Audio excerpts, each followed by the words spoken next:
Hi అండి, అందరికీ ఎలా ఉన్నారు? ఈరోజు మనం చికెన్ పకోడా రెసిపీ ఎలా ప్రిపేర్ చేసుకోవాలో చూసేద్దాం. ఫస్ట్గా చికెన్ని బాగా కడిగేసుకొని దాంట్లో కొద్దిగా ఉప్పు, తగినంత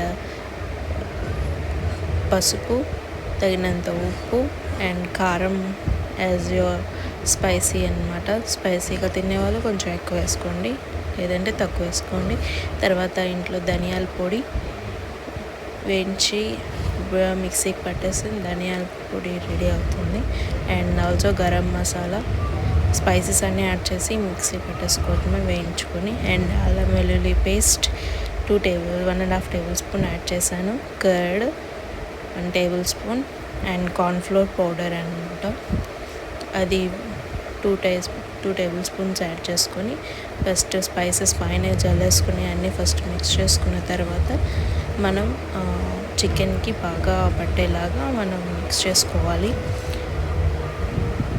స్పైసెస్ అన్నీ బాగా కలవాలన్నమాట. చికెన్కి బాగా పట్టిన తర్వాత మనం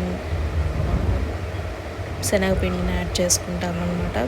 అది 1.5 కప్ యాడ్ చేసుకొనేసి లాస్ట్లో లెమన్ స్క్వీజ్ చేసుకునేసి అండ్ ఎగ్ వైట్ కూడా యాడ్ చేసుకోవచ్చు. అన్నీ మొత్తం క్లీన్ చేసుకొనేసి అది మిక్సింగ్ పెట్టుకున్నదంతా ఒక బౌల్లోకి ట్రాన్స్ఫర్ చేసి క్లోజ్ చేసేసుకొని ఓవర్ నైట్ ఫ్రిడ్జ్లో పెట్టుకుంటే ఇంకా బాగా వస్తుంది. డీలో పెట్టుకున్నాం తర్వాత మనం ఒక 1/2 అవర్ ముందు తీసేసి ఇలా ఆయిల్ వేడెక్కాక మనం ఇది ఒక్కొక్క పీసెస్ అనేవి మనం యాడ్ చేసుకుంటూ ఉంటాం అనమాట. యాడ్ చేసుకొనేసి బాగా అది సిమ్లో పెట్టేసుకున్న తర్వాత మనం ఫ్రైడ్ చూసారా ఎంత బాగా వేగిపోయాయో పీసెస్ అనేవి. ఇలా గోల్డ్ బ్రౌన్ కలర్లోకి వస్తే అది తీసేసి పక్కన మనం ట్రాన్స్ఫర్ పెట్టేసుకొనేసి ఇంకొక వాయి అనేది మళ్ళీ మనం వేసుకుంటాం. చూడండి చికెన్ పీసెస్ ఎలాగా ఉంటుందో, బాగా ఇదైపోయింది, బాయిల్ అయిపోయింది. మనము పీస్ని కూడా కట్ చేసి చూసుకుందాము. చూసారా ఎంత బాగా లోపల కుక్ అయిపోయిందో. పైన వచ్చేసి స్పైసెస్ కూడా అన్నీ బాగా పట్టేసినాయి.